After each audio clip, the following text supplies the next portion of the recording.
Hello, I'm Bill O'Donnell, and welcome to another program on spirituality. For those who were watching last week, we're doing a two-parter, in effect, with the Franciscans here in the southwest part of the United States, Our Lady of Guadalupe, Provence, here in New Mexico and Arizona for the most part.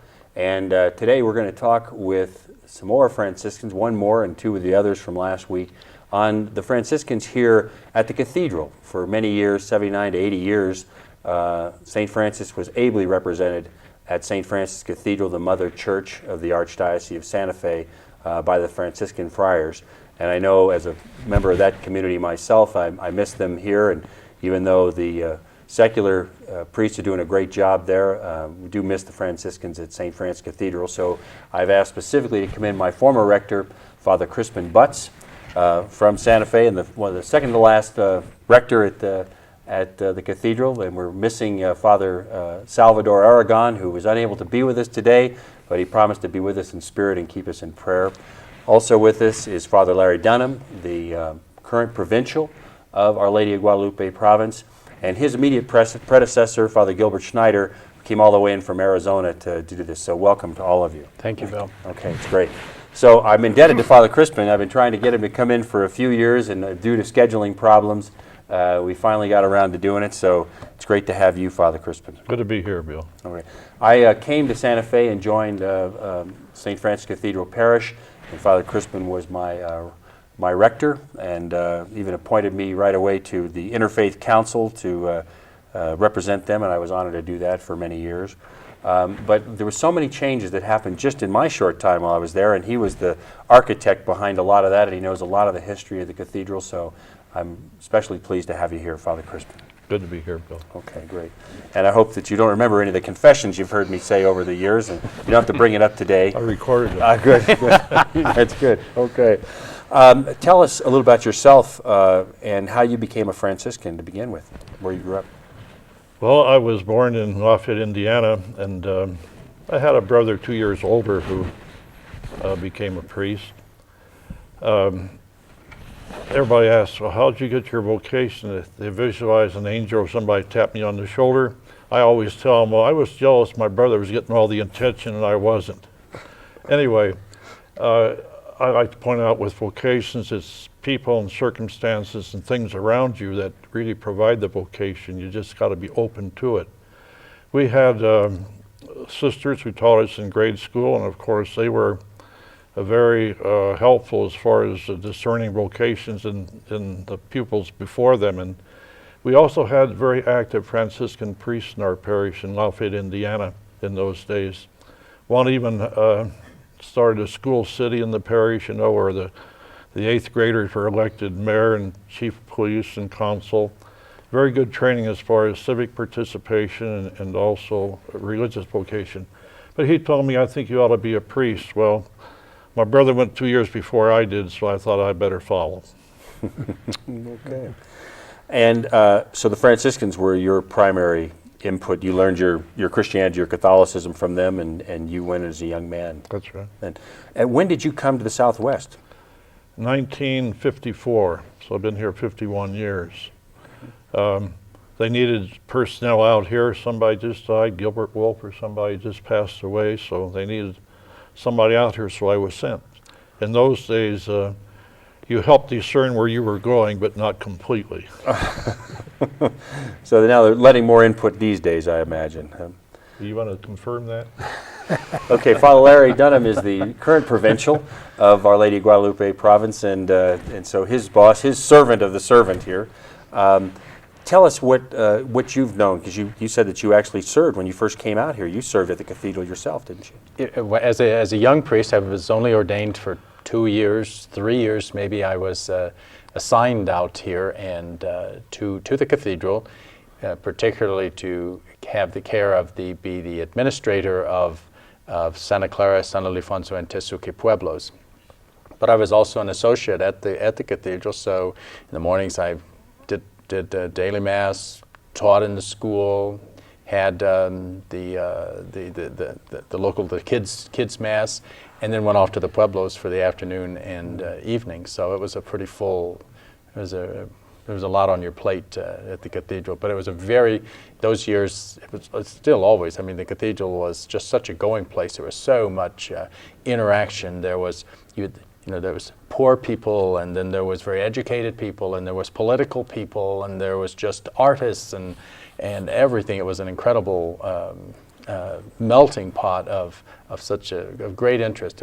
Dull never was part of the cathedral or the climate around the cathedral. It was a very exciting place to be at.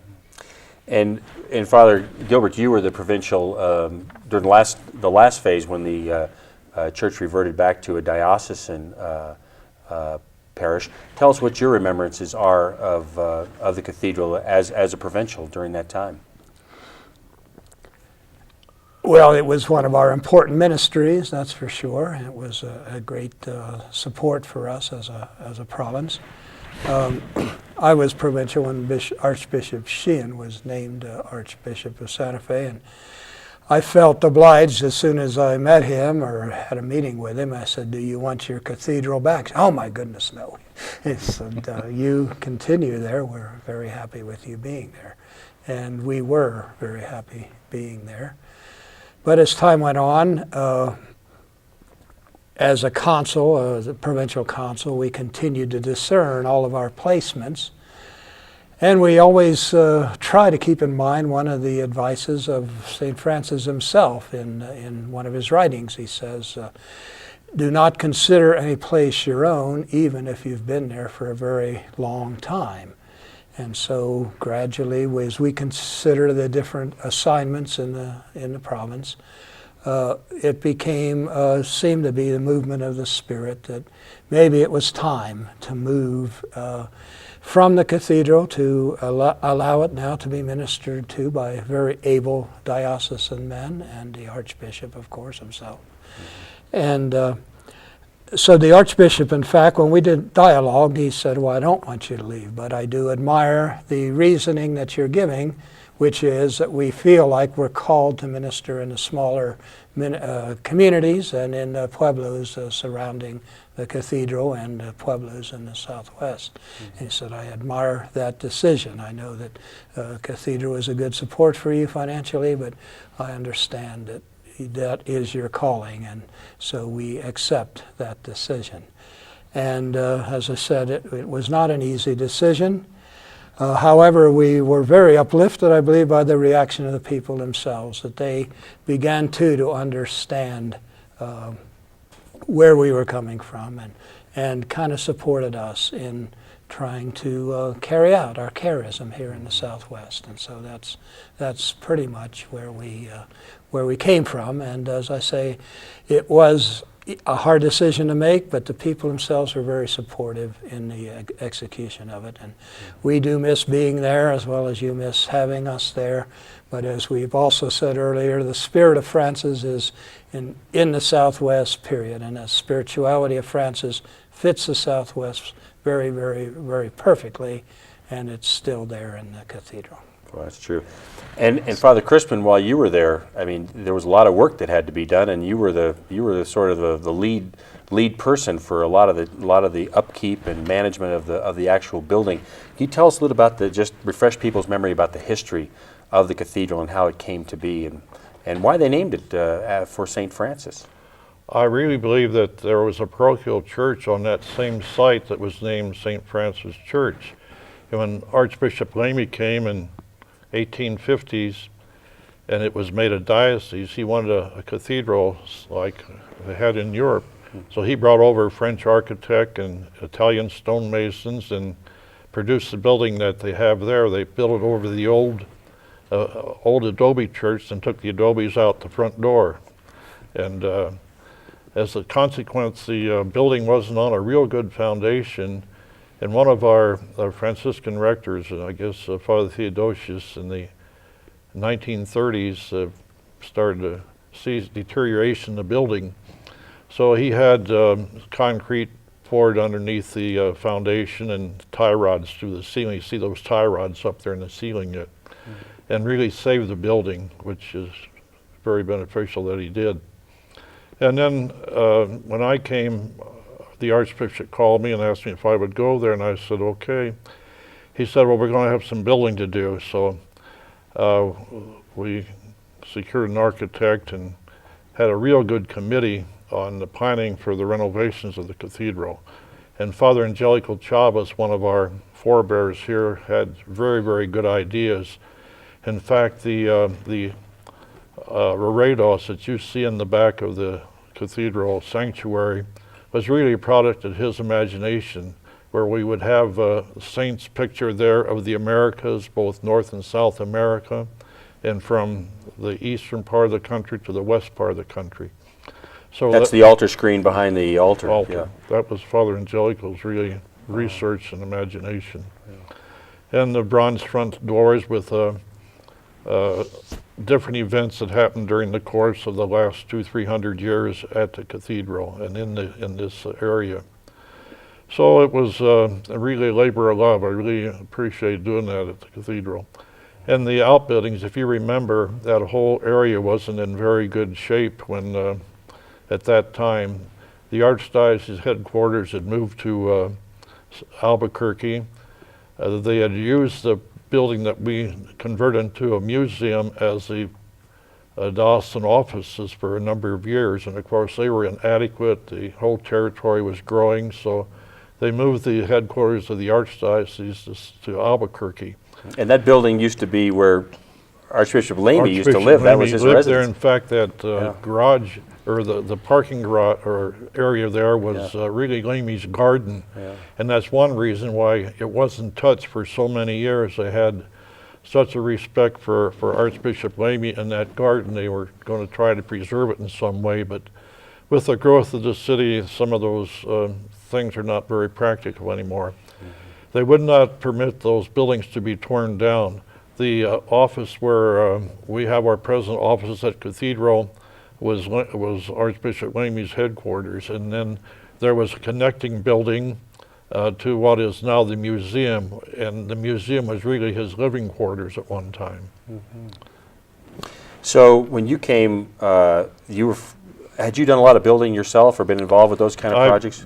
I had a couple churches that were under my supervision, construction, and also remodeling. Oh. Other places. Which one were they? Remember? St. Francis in Gallup and Immaculate Conception in Cuba. Oh, okay.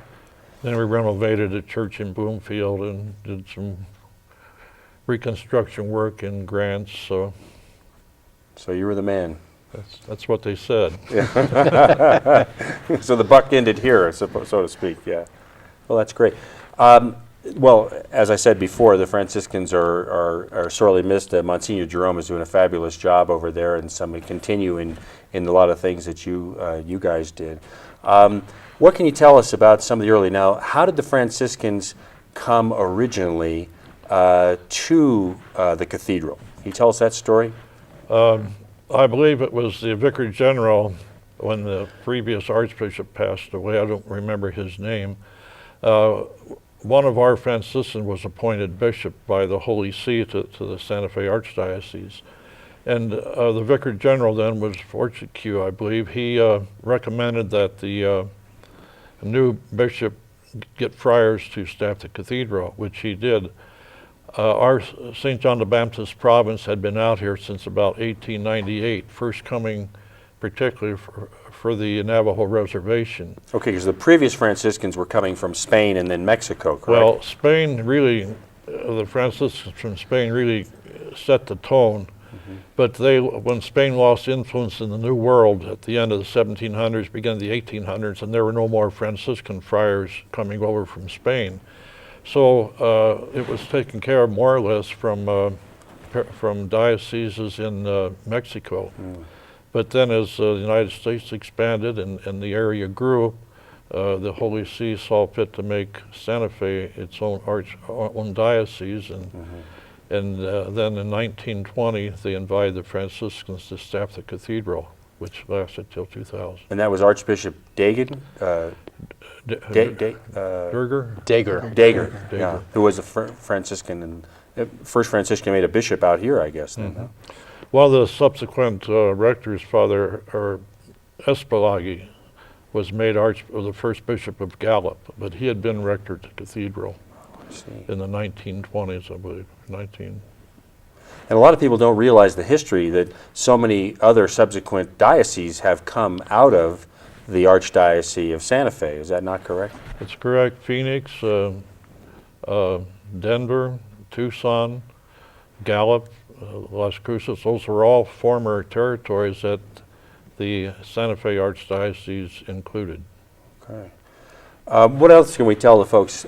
If you've just joined us, we're talking with Father Crispen, Father Larry, and Father Gilbert, Franciscans from Our Lady of Guadalupe, Provence, and we're talking about the history of Franciscans here at the Cathedral in Santa Fe and also in northern New Mexico.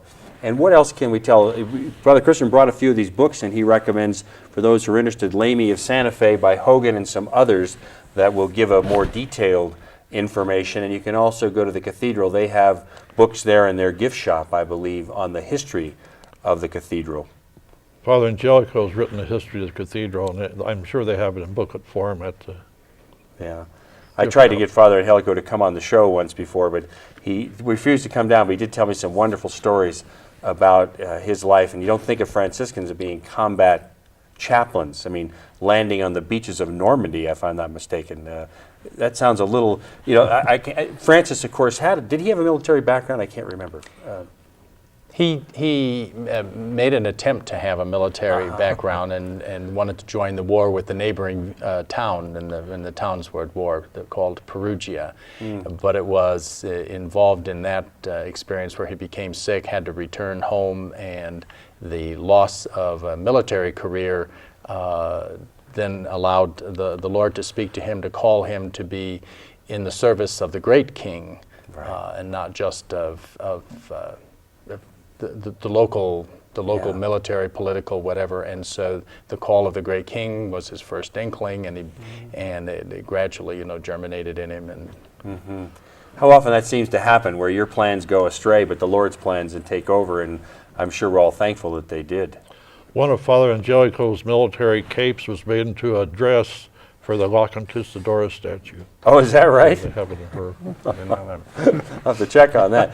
We'll speak about La Conquistadora. I think that's an important feature because, as I understand it, the La Conquistadora Chapel reflects the oldest Marian shrine in the country. I mean, a continually devotion to Mary.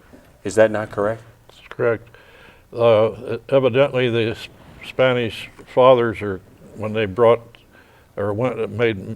came as missionaries to the New World, they brought the statue of the Blessed Mother with them.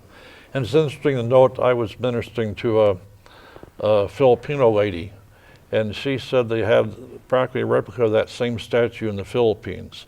So you know how the Spanish padres went all over the world. They always took devotion to our Blessed Mother along with them. Yeah. And there's also a lay vocation of devotion to Our Lady that's represented at the cathedral. It'd be the society to take care of the statue and the chapel. Yeah, the women who do that, and then also the men stand guard or symbolically, or they're present for her whenever she's away from her chapel. Tell us about that organization. Well, it'd be the caballeros and also the cofradia. Cofradia is the organization, both men and women, for the care of the statue. The caballeros are descendants, or they hold as their model Rita de Vargas, and try to portray his character with their pageant during the fiesta time to keep alive those memories and the tradition. Last week we talked a lot about the Franciscans' work with the Native Americans, but it sounds like, I mean, Santa Fe and New Mexico have been predominantly Hispanic culture, particularly with Catholics, and you fellows have all probably worked with all of them. How is that for you, working with different cultures, and what do you see in common, and what are the differences, if any? Well, human nature is the same no matter what the culture is, and that's the basis. Thing is, you have to be open and not, you have to listen and be agreeable to their ideas and the way that they were taught, because each one's different. And if you have that respect for each other's culture, it makes the whole situation go a lot easier and better. I bet. Well, that's what you guys bring from Francis. I mean, Francis embodied the Lord's teachings in such a special way that it provides a real special. I mean, speak to us a little bit about Franciscan spirituality. How would you characterize that compared to perhaps other spiritual traditions within the Church? His spirituality, as I just recently heard, could be very well characterized, on the subject of love. That God sent His Son particularly to manifest His love for us. That's the primary thing. That God is driven by love. He is love. It all comes from love.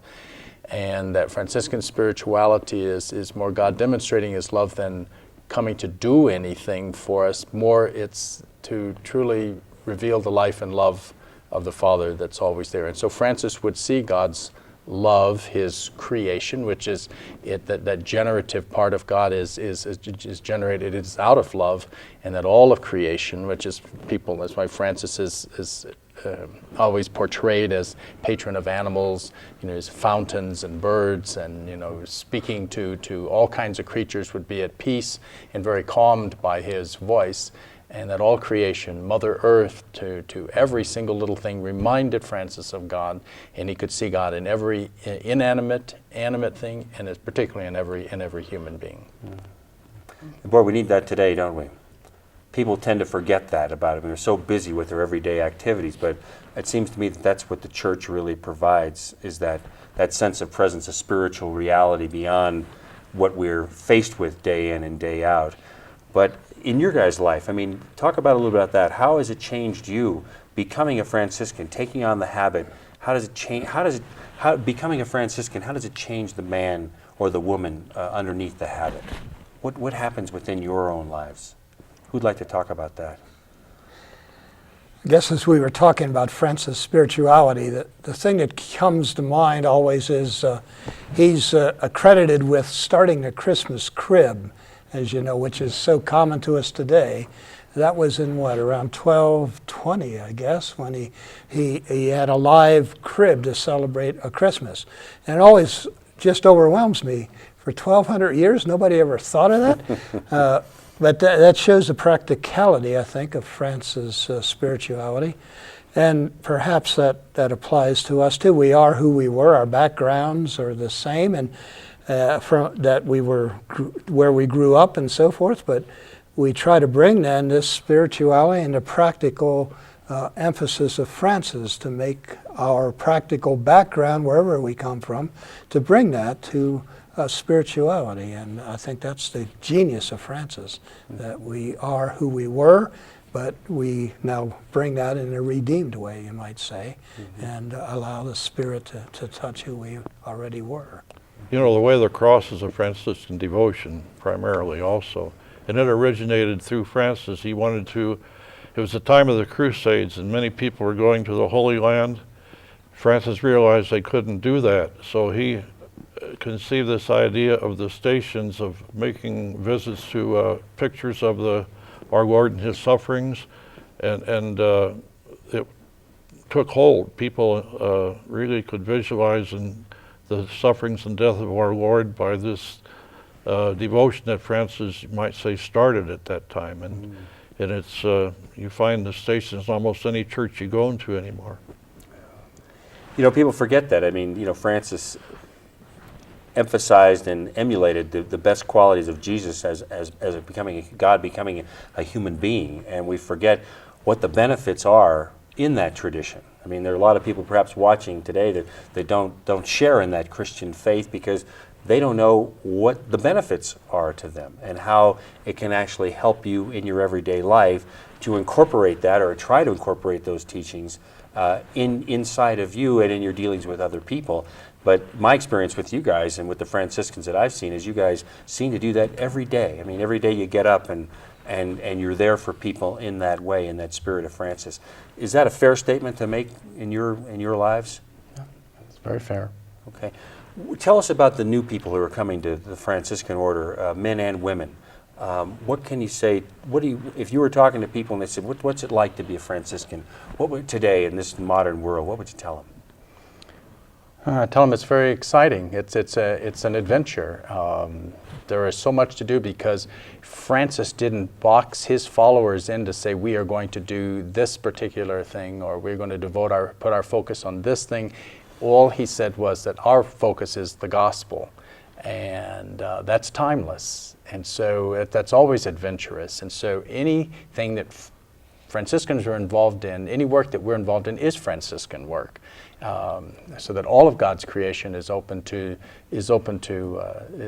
Franciscans being a part of it. There isn't any limitation on what is to be Franciscan work.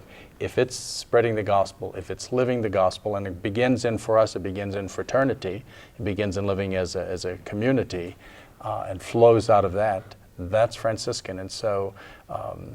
So we're not limited. We are an unlimited group. Our horizons are absolutely unlimited. And you're all around the world, aren't you? We are all around the world. There are Franciscans in everywhere, every country just about. And so the Franciscan spirituality, the message of Francis, continues to touch people, especially in third world countries. I mean, the young are really coming there. We're having a tough time with vocations. We would certainly hope that young men and women would embrace the life of Francis and the gospel values and take that on.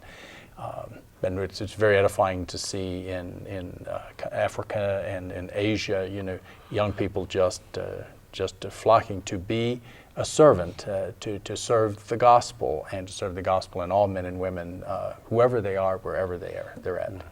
I get just from talking to you guys and being around you that there's a lot of joy in your life too. It's a source of joy when you can bring some light and some hope and some faith to people. Is that your experience, Father Gilbert?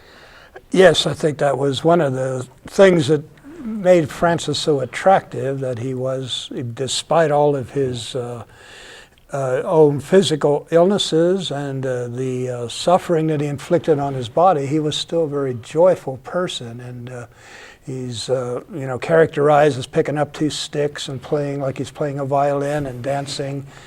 He had that spirit of joy that you're not going to get out of it alive. You might as well really take on what this life is supposed to be about, following the Lord. And so we try to emulate that. We don't always do it as well as we could, but that's our hope and our desire. Great. Well, the minute we have left, I want to give it to my old rector, Father Crispen. What advice would you have for those folks out there today who don't have much hope out there? Well, I think the world we live in is very stressful, and I think a lot of part of it is commercialism, where we get attached to material things, to places, persons, things. Franciscan joy comes from a detachment, not being bound by an attachment to these things which limit our abilities to really be of service and minister to others. And I think that what St. Francis would tell the world today is, don't be attracted by all the gaudiness, by all the things that you might have. Be attracted particularly by the love of God, which is shown by his own Son becoming one of us, taking on our human nature, that he might offer his life for all. Boy, it's a great place. I hate to leave it there, but it's a great spot. I hope that some of the things that the fathers have said have been of some value to you in your life. I hope you'll watch the credits and go to their website, or go to Google it out, Our Lady of Guadalupe, Provence, on the website, and you'll find them here. We hope you'll do that. And stay tuned next week at this time for another program on spirituality. Thanks for coming. Thank you. Thank you. Great.